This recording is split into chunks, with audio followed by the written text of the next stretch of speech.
Hello दोस्तों, मैं हूं अखिलेश गौर। स्वागत है आपका मेरे यूट्यूब चैनल एजी स्टडी ग्रुप है। दोस्तों, आज की इस वीडियो में मैं आपको एक नई बुक का सॉल्यूशन स्टार्ट करने वाला हूं। बुक का नाम है दोस्तों perfect reasoning, verbal and non verbal. दोस्तों, इस बुक के लेखक हैं दीपक कुमार। दोस्तों, इस बुक में सबसे पहले हम चैप्टर स्टार्ट करने वाले हैं। उस चैप्टर का नाम है अंग्रेजी वर्णमाला, इंग्लिश में कहें तो इंग्लिश अल्फ़ाबेट।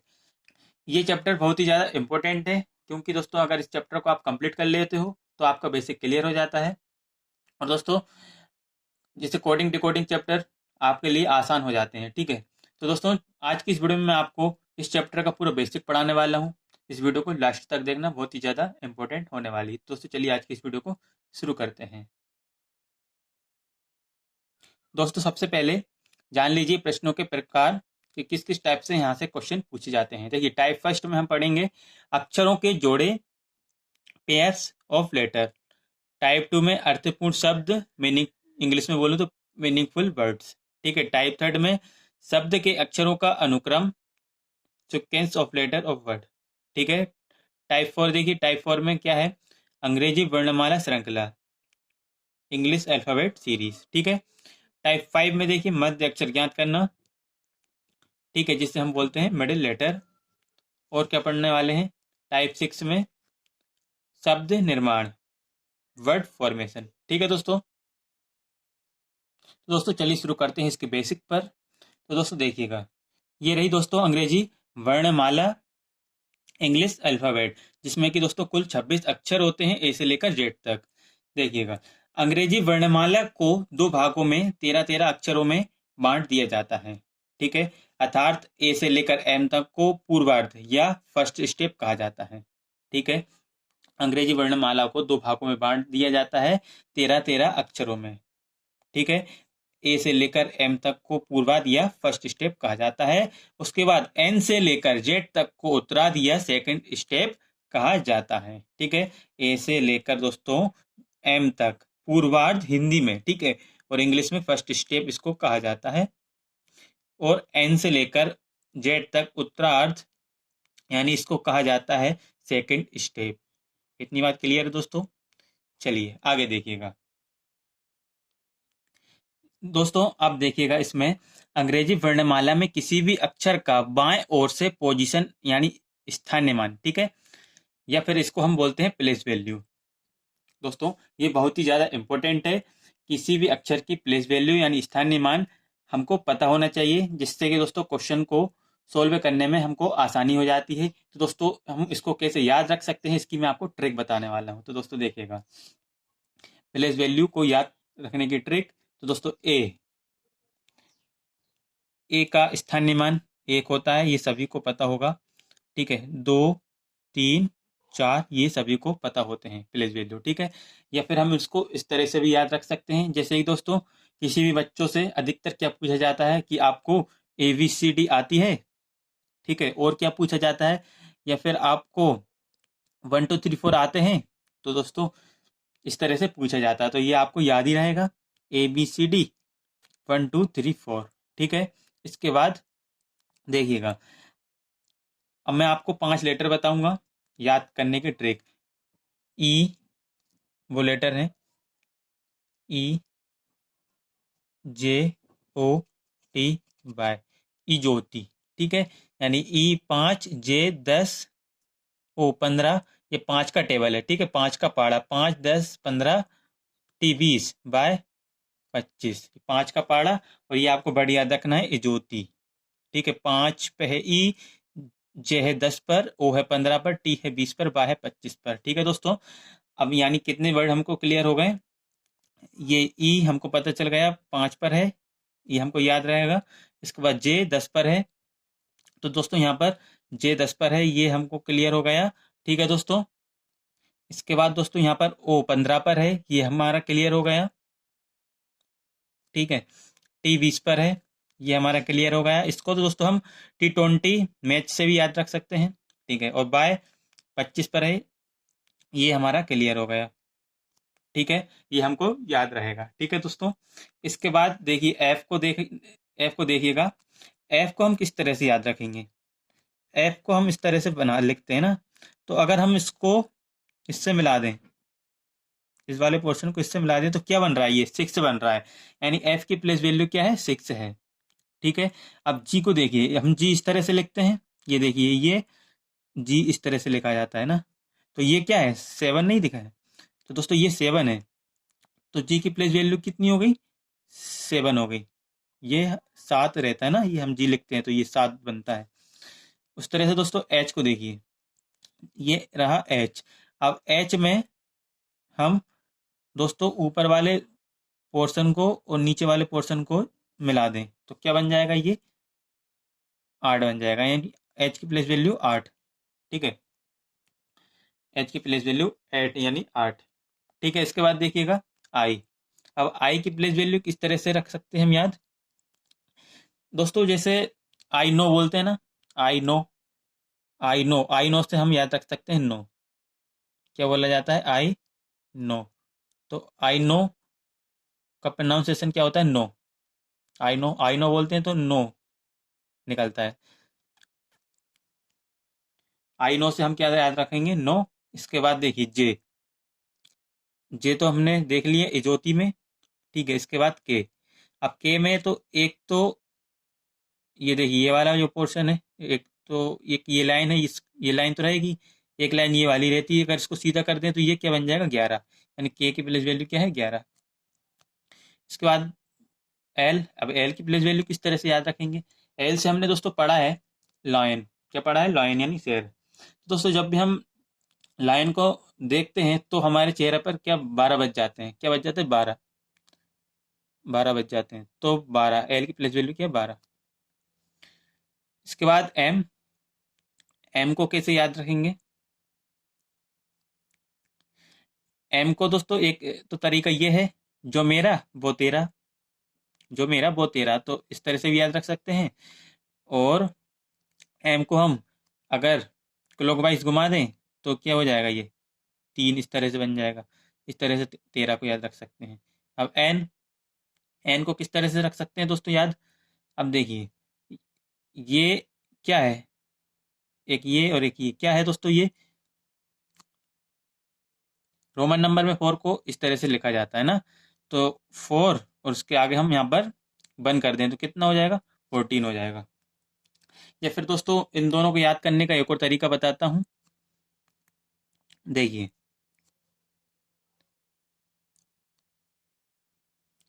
एम से मेरा, एन से नाम, मेरा नाम तेरा 14। ठीक है, ये सबसे अच्छा तरीका। इसके बाद देखिए ओ, ओ को किस तरह से याद रख सकते हो, तो दोस्तों ओ को हमने यहाँ पर देख लिया ज्योति में। ठीक है, इसके बाद रहा पी। अब पी को किस तरह से याद रख सकते हो, तो दोस्तों पी को याद रखने के लिए देखिए पी को अगर हम उल्टा कर दें, ठीक है, ये वाले पोर्शन को इस तरफ, इस तरह, तो ये क्या बन जाएगा, 6 बन जाएगा, और इसके आगे बंद कर देंगे। 6 तो होगा नहीं क्योंकि 6 तो दोस्तों यहाँ एफ की है प्लेस वैल्यू। ठीक है, तो इसके आगे हम बंद कर देंगे तो पी की प्लेस वैल्यू 16। इसके बाद देखिएगा क्यू, क्यू से हमने क्या पढ़ा है बचपन में, क्यून। अब दोस्तों जो क्यून होती हैं वो एक प्रकार से दोस्तों रानी, जो हमने इतिहास में पढ़ा है, खतरा खतरा होती थी ना, उनकी वजह से क्या बहुत सारे युद्ध होते थे, जैसे रानी पद्मावती थी, उसके वजह से दोस्तों युद्ध हुआ था। तो दोस्तों इस तरह से यहाँ पर 17 से, खतरा से हम क्या याद रखेंगे, 17। ठीक है, इसके बाद आर। अब आर इस तरह से लिखते हैं हम, अगर इसको इस तरह से लिखते हैं, इसको और इसको मिला दें तो 8 बन जाएगा, और आगे एक तो क्या हो जाएगा, 18। ठीक है, अब एस, एस की प्लेस वैल्यू कितनी होती है, 19। तो देखिए एस हम इस तरह से लिखते हैं, इसको और इसको यहाँ पर ज्वाइंट कर दें तो क्या हो जाएगा, 9, 9 बन जाएगा ना दोस्तों, ये देखिए, और एक हम आगे बढ़ा दें तो 19। अब टी हमने देख ही लिया, T20 से भी इसको याद रख सकते हो, और टी यहाँ पर भी देख लिया हमने। यू को किस तरह से याद रखा जाए, अब दोस्तों यू को कर्सिव में इस तरह से लिखा जाता है, कर्सिव राइटिंग में। ठीक है, अब तो ये क्या बन रहा है दोस्तों, 2, 2 बन रहा है ना, 2, और ये 1, यानी 21। ठीक है, इसके बाद वी, वी देखिएगा। अब वी को, अब दोस्तों ये जो वी होता है अब इस तरह का हम दिखाते हैं जब विक्ट्री होती है, यानी कोई भी जीतता है तो इस तरह से दिखाता है ना, इस तरह से। तो कितनी, दो दो उंगली दिखाता है, तो उससे क्या याद रखेंगे, दो दो यानी 22। टू टू उंगली दिखाते हैं ना, दो दो उंगली इस तरह से दिखाई जाती है कोई भी जीतता है तो यहाँ इससे हम याद रखेंगे 22। और डब्लू, डब्लू से क्या है दोस्तों, जो डब्लू से है जो वर्क, डब्लू का मतलब वर्क यानी काम, काम 24 घंटे नहीं करना चाहिए। तो कितने घंटे कर सकते हो, 23 घंटे कर सकते हो। और कितने घंटे नहीं करना चाहिए, 24 घंटे नहीं करना चाहिए। देखिए नहीं करना चाहिए, यानी एक्स की प्लेस वैल्यू 24 हो गई और डब्ल्यू की प्लेस वैल्यू 23। उसके बाद बाय की 25 आपको याद ही रहेगी, लास्ट के दो की। और जेड है 26। ठीक है दोस्तों, आई होप आपको ये याद हो गए होंगे। आप इनकी एक दो बार प्रैक्टिस करिएगा, आपको ज़रूर ये याद हो जाएंगी। चलिए आगे बढ़ते हैं, और भी इम्पोर्टेंट चीज़ आपको इस चैप्टर के लिए बता देता हूँ। दोस्तों अभी आपने देखा था कि अंग्रेजी वर्णमाला के किसी भी अक्षर का बाईं ओर से पोजीशन यानी स्थान निर्माण या फिर प्लेस वैल्यू। तो अब आप देखोगे अंग्रेजी वर्णमाला में किसी भी अक्षर का दाहिनी ओर से पोजीशन या स्थान। तो दोस्तों देखिएगा किस तरह से बताएंगे। अगर आपसे कोई पूछे कि दाहिनी ओर से आर का स्थान क्या है, तो आप किस तरह से बताएंगे, तो चलिए मैं आपको बताता हूँ। तो दोस्तों देखिएगा, जब भी किसी अक्षर का दाहिनी से यानी उल्टी गिनती से पोजीशन ज्ञात करना हो, तो उस संख्या के बाएं सीधी तरफ से उसके पोजीशन नंबर को 27 में से घटा देने पर दाहिनी से उसका पोजीशन ज्ञात हो जाएगा। दोस्तों आपको उदाहरण के द्वारा ये बात आपको सही से समझ में आ जाएगी। देखिएगा, जैसे कि दोस्तों पूछा जाए कि आर को दाहिनी ओर से गिनने पर उसका कौन सा पोजीशन होगा, यानी दाहिनी ओर से यानी जेड की तरफ से ना, आर को दाहिनी ओर से गिनने पर कौन सा स्थान होगा, ये पूछा जाए तो क्या कैसे बताएंगे दोस्तों। हम जानते हैं कि बाएं का आर का बाएं ओर से 18वां स्थान है। ठीक है दोस्तों, बाईं ओर से हमको इसका स्थान पता है आर का कि 18वां है। ठीक है, अब तो इस 18 को हम किससे घटा देंगे, 27 से। किससे घटाना है दोस्तों, 27 से घटाना है। तो दाहिनी तरफ से उसका पोजीशन हो जाएगा 27 माइनस 18 बराबर 9। 27 में से 18 घटाएंगे तो 9। ठीक है दोस्तों, आई होप आपको समझ में आ गया होगा। क्या किया हमने, सबसे पहले हमसे पूछा जाएगा कि आर का दाहिनी ओर से स्थान, तो हम क्या करेंगे, सबसे पहले आर का बाएं ओर से स्थान देखेंगे क्या है। तो बाएं ओर से हमको पता है कि आर का स्थान 18 है। उस 18 को हम घटा देंगे किससे, 27 से घटाएंगे। किसी भी अक्षर का पूछा जाए घटाना किससे है, 27 से घटाना है। ठीक है दोस्तों, तो 27 में से हम 18 घटाएंगे तो आ जाएगा 9, यानी आर का दाहिनी ओर से कौन सा स्थान है, नवा स्थान है। दाहिनी तरफ से आर का नवा स्थान है। ठीक है दोस्तों, चलिए आगे की ओर बढ़ते हैं। दोस्तों अब आप सीखोगे अंग्रेजी वर्णमाला में प्रत्येक अक्षर के विपरीत अक्षर। अंग्रेजी वर्णमाला के प्रत्येक अक्षर के विपरीत अक्षर, जैसे कि ए का अपोजिट जेड होता है, ठीक है, और जेड का अपोजिट ए होता है, यानी विपरीत। बी का विपरीत बाय, बाय का विपरीत बी। इस तरह से इनको किस तरह से याद रखा जाएगा, इसकी दोस्तों मैं आपको ट्रिक बताऊंगा। और दोस्तों आप इस ट्रिक को कभी भूल नहीं पाओगे, इसलिए वीडियो को देखते रहिएगा। ठीक है दोस्तों, देखिए ए का अपोजिट जेड, तो इसको किससे याद रखेंगे, आजाद। ए जेड ए डी। ठीक है, अब बी का अपोजिट वाई होता है। ये तो वैसे दोस्तों आपको याद ही होंगे, फिर भी मैं आपको बता देता हूँ इसको किस तरह से याद रखोगे, B O by, B O by boy से। ठीक है, बी का अपोजिट वाई। अब सी का अपोजिट एक्स, तो दोस्तों क्रैक्स तो आपने खाया ही होगा। किस तरह से याद रखेंगे इसको, सी आर ए एक्स, सी का अपोजिट एक्स। ठीक है, डी डब्ल्यू। अब दोस्तों आपने ड्यू परफ्यूम लगाया ही होगा, डी ई डब्ल्यू, डी का अपोजिट डब्ल्यू। ठीक है, इसके बाद देखिए ई का अपोजिट वी, तो इसको किस तरह से याद रखोगे, इसको याद रखोगे E V, E V E N, even. ठीक है, इसको किस तरह से याद रखोगे? एफ का अपोजिट यू होता है। इसको आप उफ से भी रख सकते हो, उफ, यू एफ, उफ से भी रख सकते हो। और एक और भी ट्रिक है, full, F you, F U double L, full से भी याद रख सकते हो।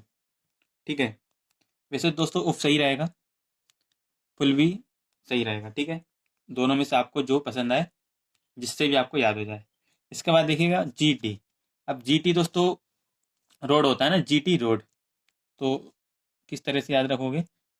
जी टी रोड। अब एच एस, तो इसको हाई स्कूल से याद रखोगे, H I G H, high, H I G H, high, S C H double L, school, high school. I R, इसको किस तरह से याद रखोगे दोस्तों? Indian railway. ठीक है, चलिए आगे देखिएगा। जे क्यू, जे क्यू, इसको किस तरह से रखोगे? जंगल क्यून, जे से जंगल,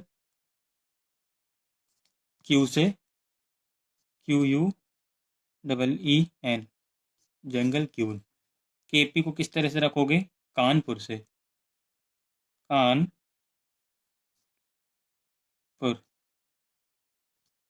ठीक है दोस्तों, एल ओ को किस तरह से रखोगे? लव से, L O V E, love.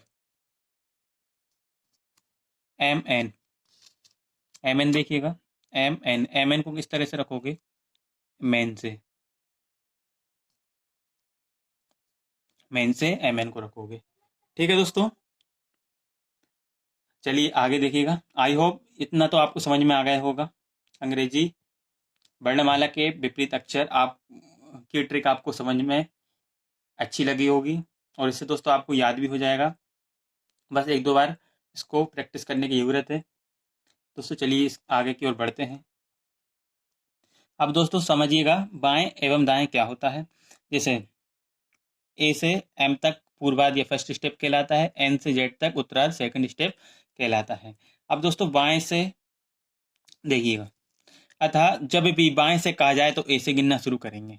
जब भी बाएं से कहा जाए तो ए से गिनना शुरू करेंगे, और जब दाएं से कहा जाए तो जेड से शुरू करेंगे।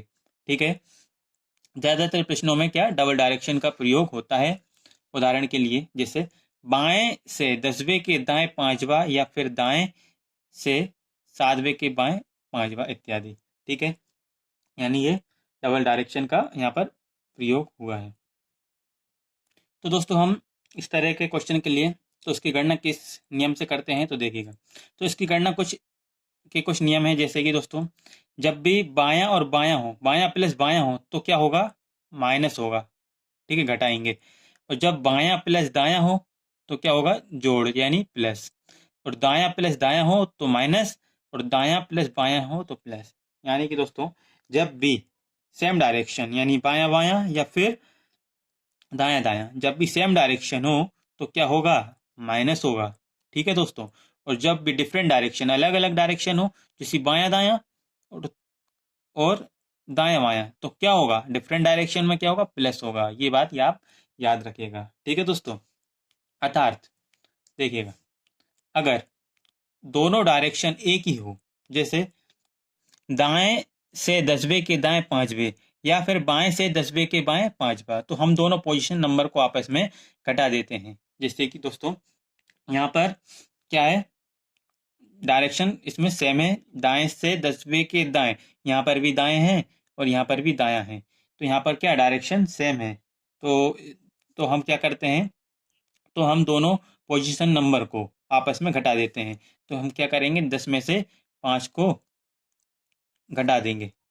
ठीक है, 10 में से 5 घट जाएगा तो क्या आ जाएगा? 5 आ जाएगा। या फिर इस तरह से क्वेश्चन आ जाए, बाएं से 10वें के बाएं पांचवा, तो यहाँ पर भी दोस्तों डायरेक्शन सेम है, तो यहाँ पर भी हम क्या करेंगे, 10 में से 5 हम घटा देंगे। ठीक है, तो क्या आ जाएगा? 5। देखिए, अगर दोनों डायरेक्शन भिन्न हो, अर्थात दाएं से 10वें के बाएं 5वें या फिर बाएं से 10वें के दाएं 5वें, तो हम दोनों पोजीशन नंबर को जोड़ देते हैं। ठीक है, डिफरेंट डायरेक्शन यानी भिन्न भिन्न डायरेक्शन हो, बायां दायां या दायां बायां, इस तरह से, तो क्या करते हैं हम दोनों पोजीशन नंबर को आपस में जोड़ देते हैं। तो यहाँ पर क्या है, दाएं से 10वें के बाएं 5वें, तो यहाँ पर क्या डिफरेंट डायरेक्शन है, तो यहाँ पर 10 में से हम 10 और 5 को हम क्या करेंगे, जोड़ देंगे, तो कितना आ जाएगा, 15 आ जाएगा। ठीक है, वही यहाँ पर है दोस्तों, यहाँ पर थोड़ा इस तरह से दे के रखा है, बाएं से 10वें के दाएं, यहाँ पर भी डिफरेंट है, लेकिन यहाँ पर पहले बाएं देकर रखा है। ठीक है, लेकिन डायरेक्शन यहाँ पर भी डिफरेंट है। तो क्या होगा दोस्तों, यहाँ पर इन दोनों पोजीशन नंबर को आपस में हम जोड़ ही देंगे।